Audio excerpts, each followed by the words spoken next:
Welcome to Tackle OET. In this video, I'm going to explain the assessment criteria for the OET writing subtest. Understanding what the assessors are looking for will help you identify and select case notes appropriately. This will in turn boost your OET score. Your performance is scored against 6 criteria and receives a score for each criterion. So they are purpose, content, conciseness and clarity, genre and style, organization and layout, and language. Purpose is scored 0 to 3 and rest of the criteria are scored 0 to 7.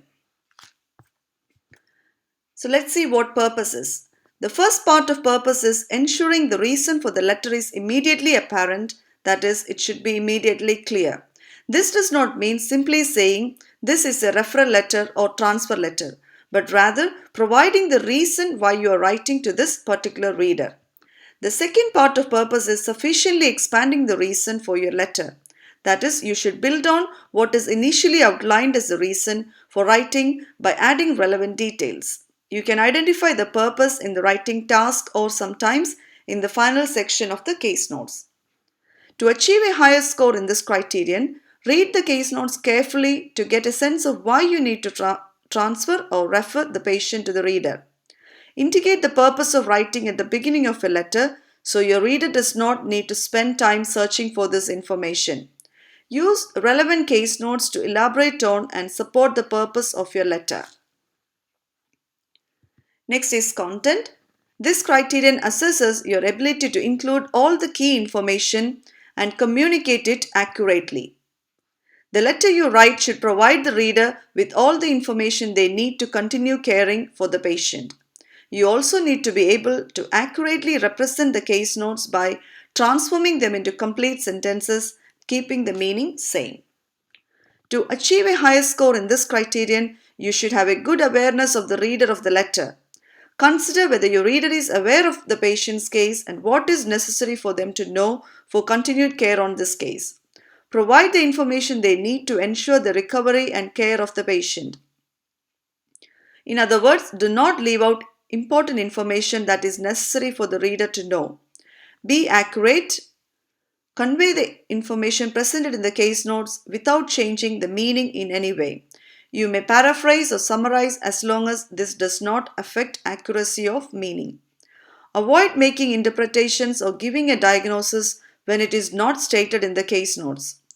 Do not add anything extra to the case notes even if your medical knowledge tells you otherwise. Next is conciseness and clarity. This criterion assesses the ability to convey information efficiently and recognize irrelevant information. You are scored for not including the irrelevant information, appropriate length of the letter, effective summary of the case note, and clear presentation of the information. For example, in this case note, you are writing a letter to an oncologist. The discharge plan contains a lot of information, not all of which are necessary for the reader because it is not relevant to his role.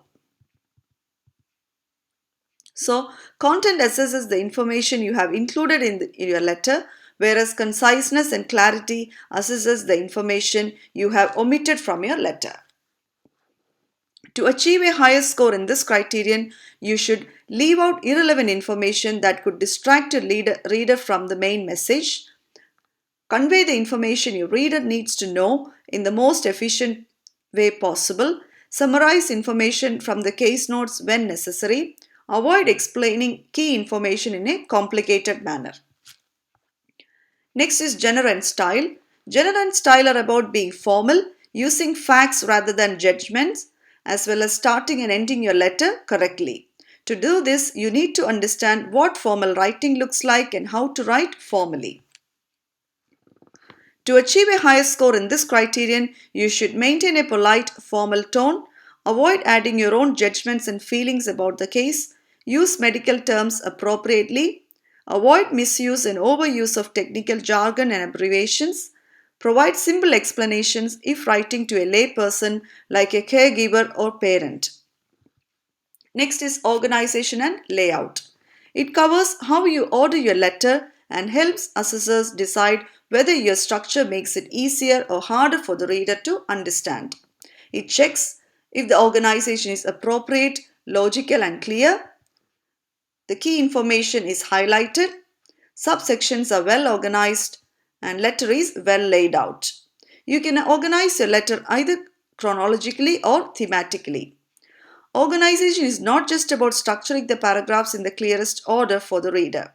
You also want to make sure that the important details do not get hidden within the paragraph. The sentence containing the most important information for that paragraph comes first. The next most important sentence comes in second, and so on. Making the right choice about which order to include the information is what is being assessed in this criterion. Even if you have included all the information the reader needs, but not in the order they would wish, then you will not have demonstrated this criterion correctly.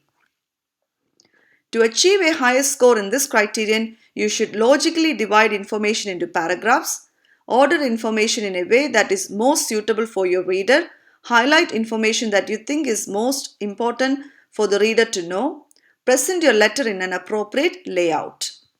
Next is language. The final criterion covers your grammar, vocabulary, punctuation, and spelling. The other criterion includes elements of language. However, their focus is on whether you have used them appropriately. Language, on the other hand, focuses on whether you have used them accurately. To achieve a higher score in this criterion, you should use appropriate vocabulary suited to the context of the task. Ensure the language you use serves the purpose of communicating your message. Avoid common spelling errors. Maintain one spelling convention throughout your letter. Punctuate sentences clearly. Use the last 5 minutes to check your work and correct any errors you notice. If you are looking to get a score of 350 equivalent to grade B in writing, you will be required to score highly in each of these 6 criteria. Hope this video is useful as OET aspirants. Please subscribe this channel for more videos related to the tips and strategies to tackle your OET. If you have any doubts, please mention in the comments below. Thank you.